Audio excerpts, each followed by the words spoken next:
Bonsoir à tous, bienvenue dans ce nouveau Live Cannes. Encore une très belle journée ici, bon, surtout une très belle journée parce qu'on a fait, parce que le temps, comme vous le voyez derrière nous, même si ça commence à se dégager, c'était pas terrible aujourd'hui. Ça va Claire? Bah bien, et toi? Ça va nickel, ça va nickel. C'était une très belle journée encore à Cannes aujourd'hui. Beaucoup de stars, dont Sean Penn, la star américaine qui était en conférence de presse. On va en parler. Et toi Claire, qu'est-ce que tu as fait aujourd'hui déjà? Tu peux nous résumer un petit peu ta journée? Eh ben écoute, moi j'ai été faire les interviews du film Flow. Les interviews, on les a fait justement sous la pluie. Donc l'accessoire du jour, c'était le kawaii, les protections pour le matériel, parce qu'il faut protéger le matériel. Donc c'était un petit peu particulier. Ouais, on va voir ça parce qu'en fait il a plu quasiment toute la journée ici à Cannes. Donc pour toi Claire, c'était un peu difficile. On regarde ça. Alors là aujourd'hui, on va aux interviews de l'équipe de Flow. Et Edouard, tu as un équipement un peu original, on va dire. Ouais, j'ai un système D, regarde, c'est un sac poubelle pour protéger ma caméra. Mais on dirait pas comme ça, mais en fait ça marche très bien. C'est pas hyper glam par contre. Hein. C'est pas glam par contre du tout, effectivement, c'est pas très Cannes quoi. Mais on s'adapte, il faut savoir s'adapter. Ça c'était pour notre star Édouard Bonamour et sa cam sac poubelle. Mais c'est toujours utile d'avoir un sac poubelle sous la main, surtout qu'ici la météo est assez changeante. Donc voilà, pof, on protège tout. Toi très beau kawaii. Comment ça, tu te moques de moi? Tu veux le même kawaii? Non mais alors, tu sais quoi? Moi personnellement je suis plus team parapluie. Bah, tu sais quoi? Voilà, Pour super. Là, très bien noté. Hein. Ouais. Allez, on continue. Non, je pense que je vais plutôt rester sur l'habillage classique. Je me permets de le poser là. Hein. Ouais, bien sûr. Plus team parapluie pour ma part. Ouais, tu dois. Ouais. En tout cas, Sean Penn, lui, il n'avait pas son ciré jaune aujourd'hui. Grosse faute de goût. Hein. Grosse faute de goût. Sean Penn, donc immense star américaine qui était présente aujourd'hui. Est-ce que tu peux nous raconter un petit peu pourquoi il était là, pour quel film il est là? On va l'entendre après, mais je te laisse d'abord présenter un petit peu. Alors, il est venu pour présenter le film Black Flies, film dans lequel il joue, parce que Sean Penn, il réalise aussi des films. Et moi, ce film, honnêtement, c'est ma grosse claque du Festival de Cannes. Et pour une fois, j'ai le droit d'en parler parce qu'il a été présenté hier soir. La montée des marches, la projection officielle, c'était hier soir. Donc ça, il n'y a plus d'embargo critique. Et donc, tu voulais que pour une fois, je puisse t'expliquer combien j'aime un film et pourquoi je l'aime. Oui, c'est bien parce que les autres jours, c'était un peu plus compliqué pour toi. Tu n'avais pas le droit de venir. Est-ce que maintenant, d'ailleurs, tu peux nous dire en 2 phrases ton avis sur le dernier Indiana Jones? Ah ouais, pas dingue? Non. Pas dingue? Un peu déçu quand même. Mais ça reste du grand divertissement. Voilà, Harrison Ford, il a un charisme de dingue. Donc on est super content de le retrouver dans ce personnage mythique. Maintenant, voilà, le scénario prend un chemin que j'ai pas suivi jusqu'au bout, on va dire. On va plutôt alors revenir sur ton coup de cœur et du film avec Sean Penn. Ça a été une préparation assez costaud pour ce film. Est-ce que tu peux nous repitcher un petit peu de quoi il s'agit? Alors, ce film, en fait, on va suivre tout simplement les nuits d'un duo d'ambulanciers dans les quartiers chauds de New York. On va les suivre allant sauver des dealers, des membres de gangs et progressivement se retrouver face à un délit. Est-ce qu'on sauve quelqu'un qui, dans la vie, fait des actes pas terribles? Donc voilà, c'est à la fois un film intense, un film où il y a de l'action, où il y a des scènes fortes, et aussi un thriller psychologique, parce que jusqu'à quand vont-ils réussir à tenir et à continuer d'exercer leur métier correctement? On va écouter alors Sean Penn qui était en conférence de presse ce midi, filmé par la caméra de notre ami Édouard Bonamour. No, we all worked hard. It had very good consultants, paramedics, and had a lot of access to them. They were basically tied to our hip from the time we arrived in New York, and then we all tried to choreograph the dances that Jean-Stéphane wanted to see. If you have a problem, you call. Now you don't have to call 911 in New York anymore. You call Dario Sean. And, yeah, Donc toi, Claire, comme tu le disais, c'est vraiment pour l'instant ton gros coup de cœur. Largement, et puis ce qui est assez dingue avec ce film, c'est qu'en fait, il a été filmé en très peu de temps, 23 jours de tournage, il y avait une vraie tension, et ça se sent, ça suinte à la caméra, et ça suinte aussi aux oreilles, parce que le son, la BO du film, elle a été faite par un certain Nicolas Becker. C'est un Français, tout comme le réalisateur. Il a gagné un Oscar pour Sound of Metal. Et vraiment, c'est un film ultra immersif qui nous emporte et qui nous touche, et qui touche à tous nos sens. Donc moi, j'ai trouvé ça assez incroyable. Il y a un côté un peu Taxi Driver 2.0 parce que c'est pareil, on va dans les nuits new-yorkaises et on va au bord de la folie. Enfin, c'est vraiment dingue comme film. Et Sean Penn, c'est un habitué du Festival de Cannes. Parce que là, le film est en compétition pour la Palme d'Or. Il fait partie des 21 films en lice. Mais Sean Penn, c'est loin d'être son premier film en compétition à Cannes. Il y en a eu 9. Il a eu un prix d'interprétation. Exactement, et puis il a été aussi dans l'équipe qui a eu la Palme d'Or pour The Tree of Life. Alors Sean Penn, voilà, c'est effectivement, comme tu l'as dit, un habitué. Il a aussi une relation, on va dire, mi-figue, mi-raisin avec le festival, parce que lui, quand il avait présenté certains de ses films, il n'a pas toujours été très bien reçu. Il a même été victime de projets assez catastrophiques. Alors c'est pour ça peut-être que Sean Penn, quand il vient à Cannes, il n'est pas très très généreux en termes d'interview. Par exemple, il n'a pas fait d'interview filmée télé cette année. Il se méfie quand même un petit peu.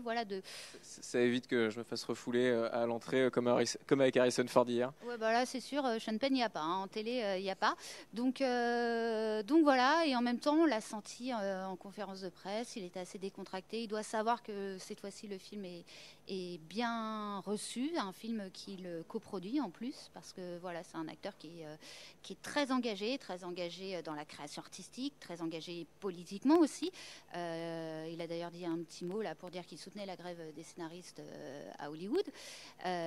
Donc voilà, mais Cannes, il regarde ça un petit peu du haut de sa suite royale dans je ne sais quel palace. Même s'il a aussi été, au-delà de son prix d'interprétation, il a été aussi président du jury du Festival de Cannes en 2008. Cette année-là, c'était le film français Entre les murs qui avait remporté la Palme d'Or. Donc c'est quand même une grande histoire aussi entre Sean Penn et le festival de Cannes. Là, on peut revenir un petit peu sur ce film, parce que tu nous disais, donc Sean Penn, pas d'interview, il refuse, mais tu as eu la chance quand même d'avoir en interview l'autre gros membre du duo de ce film. Oui, Tye Sheridan, qui est vraiment son acolyte. Hein. Ils sont tous les deux à l'avant de l'ambulance. Ils partagent toutes les scènes. Et pareil, Tye Sheridan, il est coproducteur du film. Ils se sont vraiment très investis aussi dans la préparation, hein, parce qu'ils sont allés se promener dans les bas-fonds de New York. Ils sont allés à la rencontre d'ambulanciers. C'est vraiment... Et d'ailleurs, il y a un truc très intéressant. Ce film, en fait, Sean Penn, à la base, avait dit non.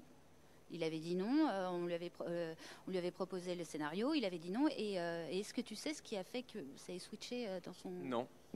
Eh ben, c'est tout simplement, quand il y a eu la crise du Covid, il a participé à des campagnes de vaccination pour aider les bénévoles et pour sensibiliser. Et là, il s'est rendu compte de l'importance des soignants. Et il s'est dit, en fait, incarner un soignant qui se pose des questions, un soignant qui est mal dans ses pompes, il faut que je le fasse.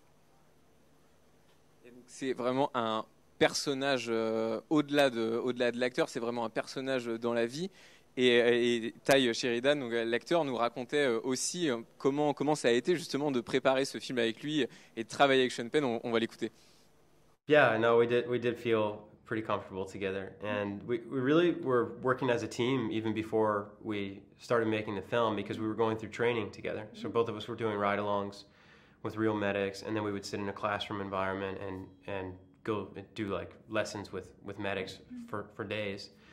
And they would have us do, kind of impromptu training sessions where we play partners. So we already, through the training, had developed a rapport with each other as partners. And so by the time we got into shooting the film, it was just really, we had a shorthand with each other. So that was great.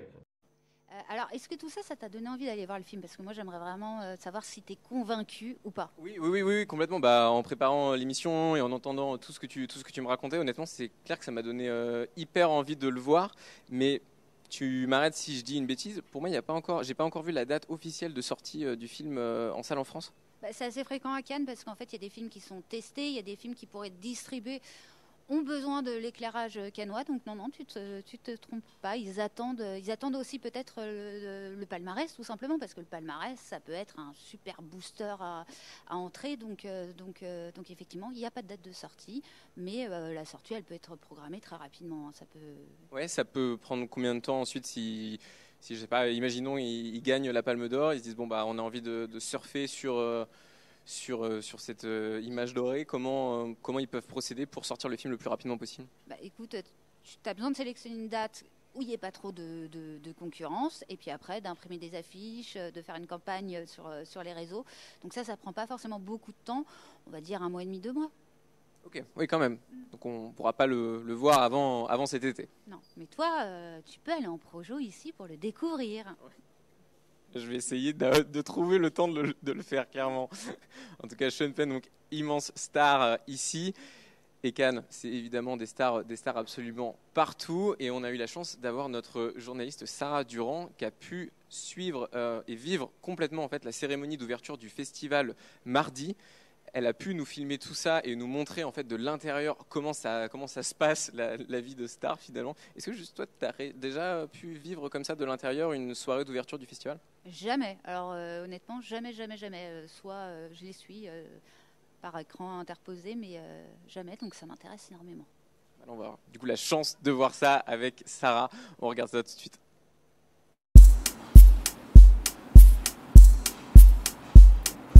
Nous allons assister à la célèbre cérémonie d'ouverture du Festival de Cannes. Je vais même fouler le tapis rouge. Je vous emmène avec moi pour découvrir les coulisses.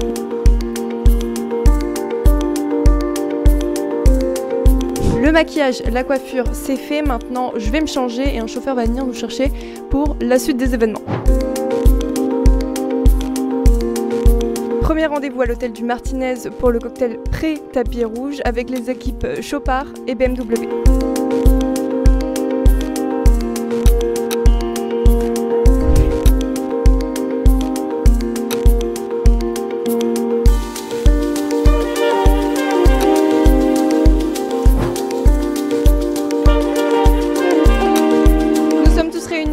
Dans le lobby du Martinez, on attend les cortèges qui vont nous emmener jusqu'aux marches du Festival de Cannes.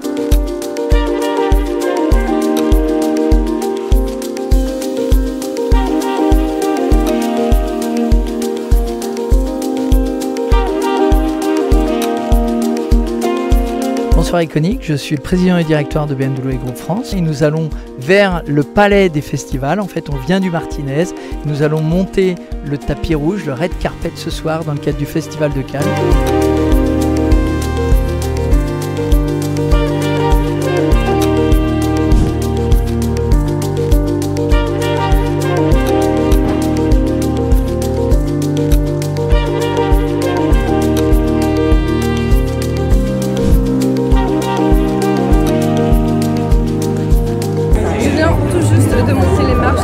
Festival et d'arriver dans la salle où sera projeté le film d'ouverture du Festival de Cannes 2023. C'est parti pour environ 2 heures de projection.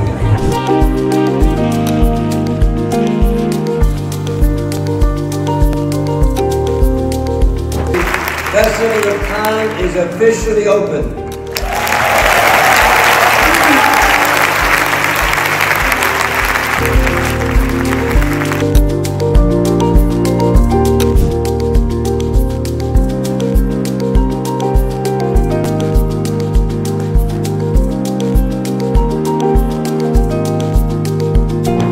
La projection est terminée, on a rejoint le Carlton Cannes pour le dîner de gala. On retrouve ici équipe de film, acteurs, partenaires officiels, au programme concert et bien sûr dîner.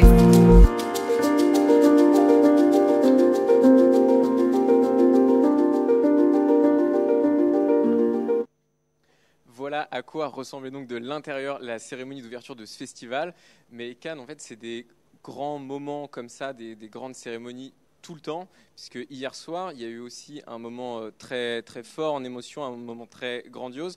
C'était donc la projection du dernier Indiana Jones en présence d'Harrison Ford, donc qui est évidemment la star du film et de cette saga. Et en fait, il y a eu une surprise qui a été faite pour Harrison Ford, à laquelle, évidemment, comme toute surprise, il ne s'attendait pas du tout. Non, et puis ça se voit sur son visage. Il a reçu une palme d'or d'honneur, sachant que même si c'est un acteur incroyable, des récompenses, il n'en a pas eu tellement. Pas beaucoup chez lui, il a été nommé une seule fois à l'Oscar. C'est presque, je ne sais pas ce que tu en penses, mais c'est presque un scandale. Oui, au vu de sa carrière, on se dit que c'est très très peu. Après, est-ce que c'est dû au fait d'avoir joué que dans... en tout cas, il est très connu pour ses grands rôles dans des blockbusters comme Star Wars et Indiana Jones, qui sont des films qui sont pas particulièrement récompensés aux Oscars, par exemple. Oui, mais justement, est-ce que le premier Star Wars n'aurait pas dû être aux Oscars? Enfin, voilà, gros questionnement. Enfin, Harrison, il n'est pas habitué à recevoir des prix. Il avait eu un César d'honneur en 2010, je crois. Donc, c'est presque plus en France qu'il a une forme de reconnaissance. Donc, hier, voilà, quand il est arrivé sur scène, du haut de ses 80 ans, de toute son expérience, on sentait que voilà, il fendait complètement l'armure. C'est vraiment une image assez bouleversante. Il y a Thierry Frémaux qui a même était obligé de prendre son bras pour le forcer à faire un petit signe de... C'est déjà un moment dont on se souviendra de cette édition du festival de Cannes. On va regarder tout de suite cette séquence qui était très forte hier. Thank you so much. Thank you.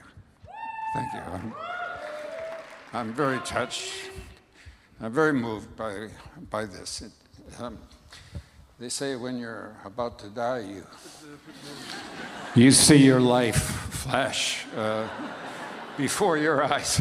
And I just saw my life flash before my eyes. A great part of my life, but not all of my life. My life has been enabled by my lovely wife, who has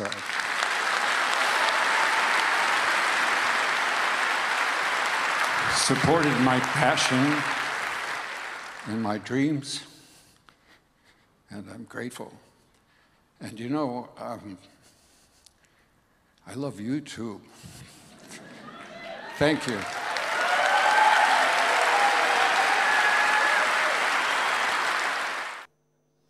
Et magie du cinéma, Claire a changé et est devenue Candice Mahou, chef du service culture de BFM TV. Ça va, Candice? Bah, ça va très très bien. Enfin, je note qu'on va parler plutôt de soirée avec moi, alors qu'avec Claire, on parle de critique de film. Donc je ne sais pas comment on me considère ici à Cannes.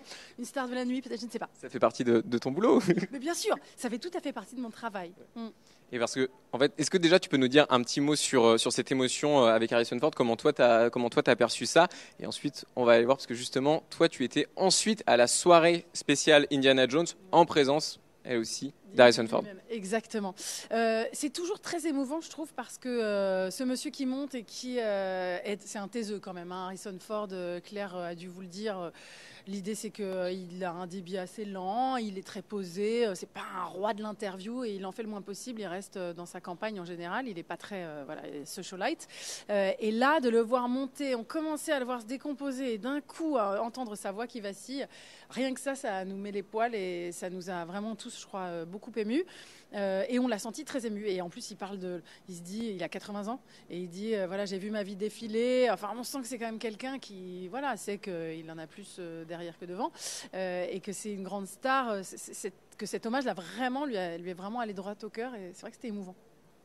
Et comme donc c'était vraiment un film qui fait sensation à Cannes, enfin qui est vraiment aujourd'hui le cœur de ce qu'est le festival, de ce qui va être regardé par les gens, il y avait une grosse soirée Indiana Jones ensuite qui était organisée, à laquelle, parce que forcément Candice Mahou, star de Cannes aussi. On est vraiment que des stars. Bah, bien sûr, mais je balance, bien sûr, c'est vrai. J'ai même une preuve. On est ensemble sur un tuk-tuk. Parce qu'il y avait... Si, bien sûr, je balance, bien sûr. Mais je vais me gêner. On a peut-être la photo. On a la photo, non? Il n'y a aucune preuve. Si, tout le monde a vu les preuves. Tout le monde a vu les preuves. Le tuk-tuk du film, quand même, on était quand même hyper fiers. On était fiers. On a été pris en photo, heureusement, par Edouard Bonamour, et qui a immortalisé ce moment. Et c'est vrai que c'était une fête très, très chouette. En train de dire que tout le service est allé faire la fiesta hier soir. C'était notre travail, Claire Fleury. Bien sûr. Ouais, perso, j'ai pas eu la chance d'aller à la soirée Indiana Jones. J'étais à d'autres soirées dont on parlera. Mais moi, j'ai pas été convié. Hein. Je note quand même. On n'a pas assez fait le forcing pour Hugo, c'est vrai. Non, mais Hugo, c'est le sérieux de la bande. C'est celui qui met tout le conducteur et qui lance tout. Ouais. Alors on se rattrape comme on peut. Voilà. Non, mais fallait que l'émission tienne ce soir. En fait, tu vois, c'est notre professionnalisme qui nous a poussé. Qui nous a poussé à te maintenir en bonne forme. Voilà, je vous laisse. Hein. Je note. C'est beau, c'est gentil. Je vais dire que je le prends bien. Alors, en vrai. T'étais en plus ailleurs parce que t'arrêtes jamais, ça c'est vrai, il faut bien le dire. Et en plus, il y avait vraiment Harrison Ford. Alors j'avoue que j'y ai à peine cru, sachant son peu de goût pour la vie nocturne.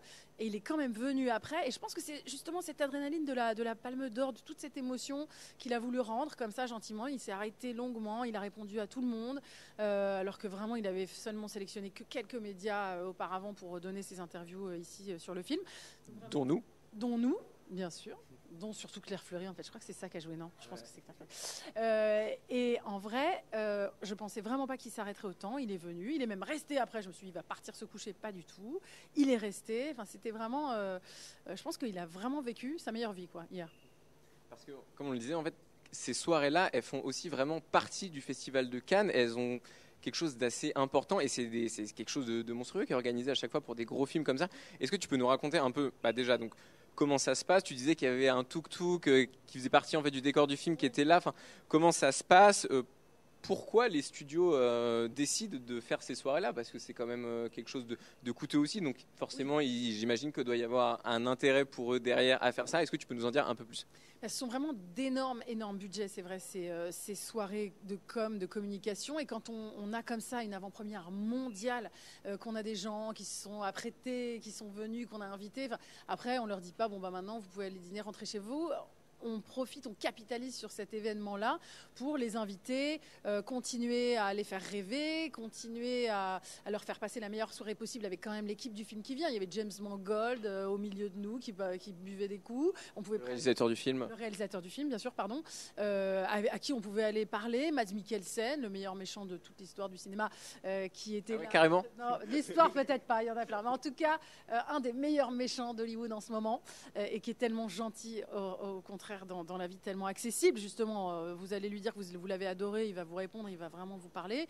Vraiment, c'est un moyen aussi de continuer à faire rêver tout le monde et de continuer à propager le bon buzz, que ensuite tout le monde rentre. C'est des gens qui viennent du monde entier et c'est des gens souvent influents, des producteurs, des distributeurs, qui vont après, voilà, le bouche à oreille, il commence là finalement. Et puis la rampe de lancement, parfois même vers les Oscars. Alors, il y a eu quand même Top Gun qui a été nommé Avatar aux Oscars. Enfin bon, alors peut-être pas la Indiana Jones, on n'en sait rien. Est-ce que tu as vécu ces soirées? Par exemple, Top Gun pour l'année dernière, il y a eu une énorme soirée, j'imagine aussi. Il y a eu une énorme soirée, mais là, je vais pas vous mentir, on n'est pas là pour se mentir, j'étais pas invitée. Non, j'ai pas réussi. Non, c'était énorme. C'est la limite, c'est la limite. C'est la limite, parce que là, Tom Cruise, pour le coup, il me semble que ça a été vraiment, en tout cas, je me le dis, je préfère me dire ça, que ça a été vraiment très très restreint et qu'en plus, lui, il a beaucoup calculé, enfin, il avait son image avec la patrouille de France, il a beaucoup, il a assez contrôle fric, il a contrôlé beaucoup de choses. Et lui, il a fait son show surtout sur les marches, avec la patrouille de France, il a tout donné à l'extérieur, il a été les voir. C'est pas la même communication. C'est pas la même communication. Top Gun, dommage. Ça l'a pas fait, mais c'est quoi toi les soirées les plus mémorables dont tu te rappelles à Cannes où c'est pareil, il y a eu des décors incroyables dans les soirées, quelque chose d'exceptionnel. Est-ce qu'il y a aussi des studios qui sont réputés pour faire des soirées plus impressionnantes que d'autres ou pas? En vrai, c'est surtout les studios américains, on va pas se mentir. Ça, c'est sûr que les studios américains sont très, très, voilà. Alors, un peu, de moins en moins quand même. Enfin, en tout cas, ils choisissent de plus en plus les projets sur lesquels ils veulent dépenser et sur lesquels ils veulent se concentrer. Mais c'est vrai que les studios américains sont quand même incroyables. Et quand il y avait Elton John sur la croisette justement pour Elton, pour ce biopic sur la vie d'Elton John, qui est complètement dingue, et qui avait quand même Elton John qui, alors. Tout le monde, ça bruissait sur la croisette, c'était une surprise, c'était censé être une surprise. Et il est venu jouer 4 titres, comme ça, piano-voix, en pleine fête. Il y avait une espèce d'estrade. Personne n'y croyait, se disait mais il va vraiment venir, est-ce qu'il va venir? Et quand il est arrivé, là, c'était vraiment c'était magique. C'était vraiment un moment magique. Il est là, il chante que pour vous. Alors certes, ces soirées-là, il y a beaucoup de monde, mais quand même, il y a rien. Combien de personnes à peu près il y a à ces soirées? Enfin, c'est difficile de donner un chiffre précis, mais pour se rendre compte plus ou moins, est-ce que c'est des centaines ou des milliers de personnes? Des milliers, non, clairement pas. Moi, je sais pas, je dirais 300, mais peut-être que que... Déjà, un concert d'Elton John devant 300 personnes, c'est exceptionnel. Vraiment pas grand-chose.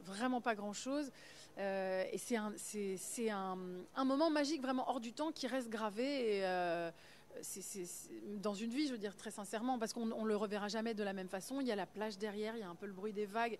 Enfin, ces moments-là sont extrêmement précieux quand même. Oui, toi, vraiment, tu as vécu des moments dans des soirées à Cannes dont tu te rappelles et qu'on...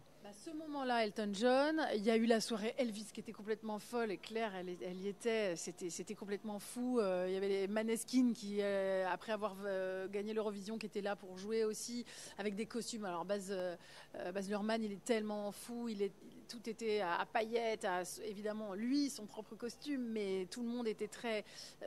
Qui réalisait le film. Qui réalisait le film, exactement. En fait, on donne une impulsion, l'ambiance du film donne une impulsion à une fête. Baz Luhrmann, c'était très paillettes, très boule à facettes.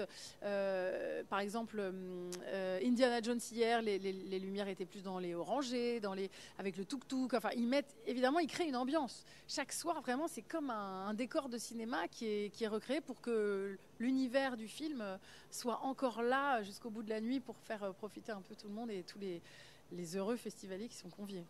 Parce qu'au-delà donc des équipes, des films qui sont présents à ces soirées-là, tu disais peut aussi y avoir des spectacles en fait avec des concerts. Et moi notamment j'étais hier à la soirée des 10 ans de la plage Magnum et vu que moi j'étais pas à la soirée Indiana Jones, je vais faire profiter les gens de cette soirée-là. Il y avait un concert de Jane qui était organisé et c'est pareil, c'était un mini concert. Enfin il y avait je sais pas peut-être. S'il y avait 200 personnes, je pense même pas. Donc c'est assez étonnant de voir ces endroits-là où c'est aussi des lieux en fait pour travailler où il y a beaucoup de gens, tout le festival qui viennent et donc c'est aussi un lieu d'échange pour tout le monde. Mais donc on va voir un petit peu de l'intérieur cette soirée-là, un petit extrait du concert de Jane.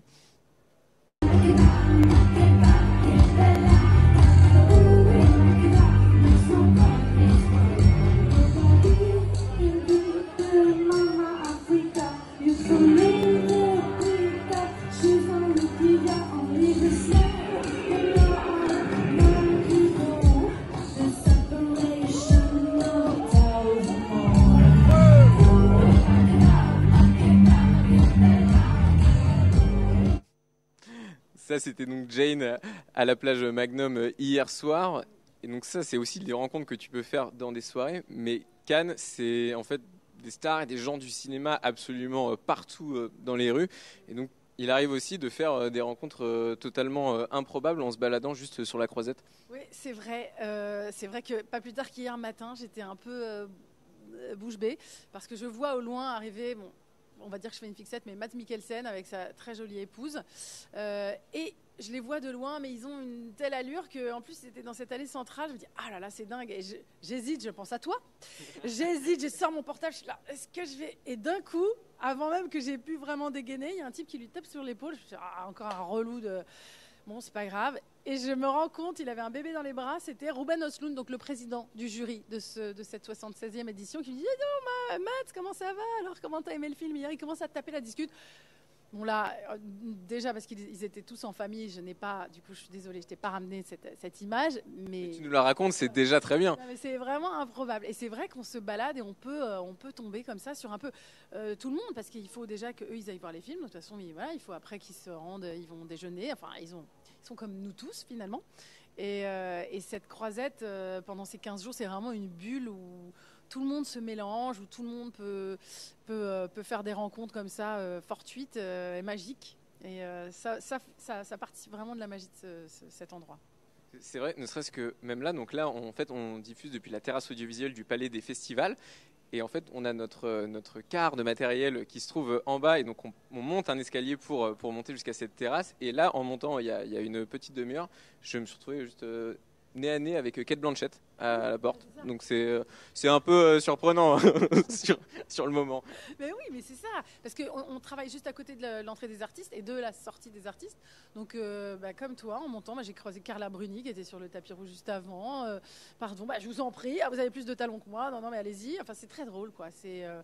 C'est vraiment en ça que les gens se disent, non, mais on a l'impression que les gens qui vont à Cannes croient qu'il n'y a plus que ça qui existe. Mais en fait, c'est vrai que c'est on a du mal à s'informer de la vraie actualité. Notre actualité, c'est quel film il y a demain, quel film il y a hier soir, est-ce que tu as aimé? Il y a un vrai enjeu sur toute cette richesse qu'on voit pendant 15 jours, des films qui viennent du monde entier, qui montrent la réalité d'un monde très complexe et très divers.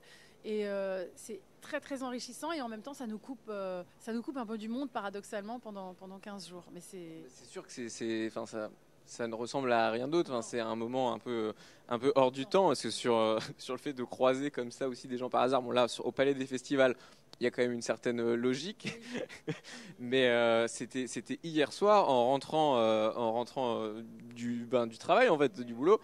Je suis tombé aussi par hasard dans la rue sur Léna Situation, qui partait en soirée, donc sympa. Pendant que tu rentrais, toi, très sérieux. Moi, je rentrais. Et elle a très gentiment accepté de nous dire un petit mot et nous expliquer pourquoi elle était à Cannes cette année. Et tu vois, moi, j'ai réussi à sortir le téléphone. Mais il y a pas le président du jury. Il y a pas le président du jury qui est venu vers moi pour couper ce moment. Donc j'ai eu de la chance. Mais on écoute Léna Situation.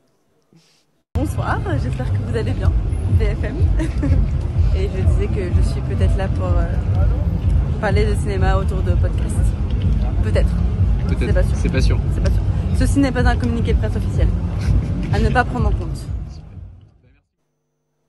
C'était très sympa de vivre ce petit moment improbable comme ça.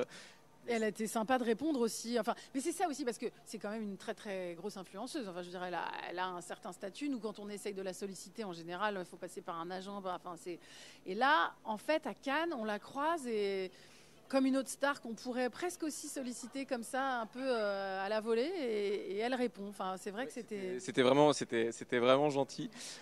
Donc ça, c'était la fin de la soirée d'hier. On a parlé non, c'est la fin de la soirée d'avant-hier. On a parlé de la fin de la soirée d'hier, et maintenant on peut parler du programme de demain, parce que demain on va encore avoir une très très belle journée ici à Cannes, puisqu'il va y avoir une sacrée montée des marches. Il y a Scorsese qui arrive. Alors déjà, quand on a Martin Scorsese qui arrive à Cannes, on est déjà très content.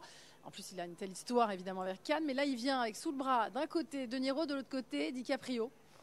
J'ai envie de vous dire c'est quand même pas mal. Et puis en plus, il vient présenter un film dans lequel il les réunit tous les deux. Pour la première fois, ils seront tous les deux à l'écran. Donc rien que ça va être extrêmement symbolique. Il les a tous les deux tellement, peut-être pas lancés. Enfin, en tout cas, pour DiCaprio, il a eu Titanic. Mais je veux dire, voilà, évidemment, on se souvient de De Niro très jeune, cette équipe Scorsese-De Niro. Ça va être un moment assez émouvant, je pense, en vrai. On verra tout ça. Est-ce que toi, tu seras à la projection demain soir ?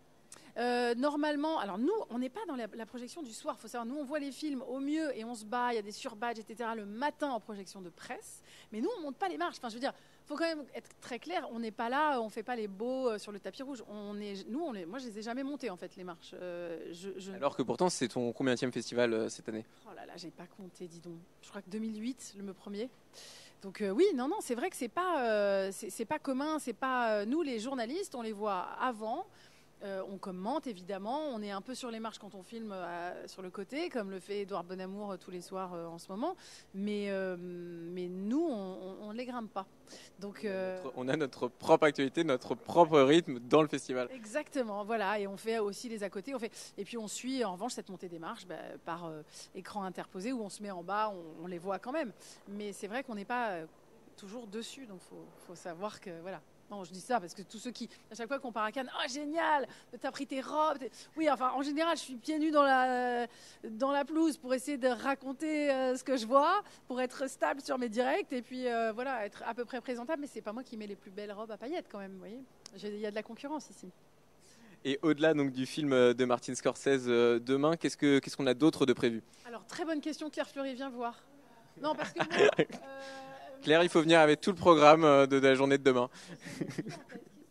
Alors, je vais vous faire un aveu. Je suis tellement focalisée sur Martin Scorsese mais moi aussi. que je sèche. Je sèche totalement. De toute façon, on se concentrera principalement demain sur Martin Scorsese et on pourra diffuser, enfin en tout cas pas diffuser en live, mais on pourra vous montrer des images de la montée des marches du film de Martin Scorsese avec tout le casting, non pas toute une partie, parce que est-ce que Robert De Niro sera présent ? Ah bah oui. Oui. Mais bien sûr. C'est juste qu'il ne donne pas d'interview aux télévisions. Voilà. C'est dur pour nous ça. Mais il y a une autre partie du casting qu'on pourra avoir. On va voir Léo, hein ? Ah ben oui. On va voir Léo, mais il est accompagné, parce qu'il ne veut pas le faire, il n'aime pas parler tout seul. Et on l'aura quoi ? 4 minutes, 5 minutes ? Ah ben non, 8 minutes. Wow, 8 minutes. 8 minutes de Leonardo DiCaprio, c'est quand même beau. On pourra vous montrer tout ça à la fin de la semaine. Donc nous, on se retrouve demain à la même heure, à 19h, sur tous nos réseaux sociaux. Et on se dit à demain. À demain. Salut.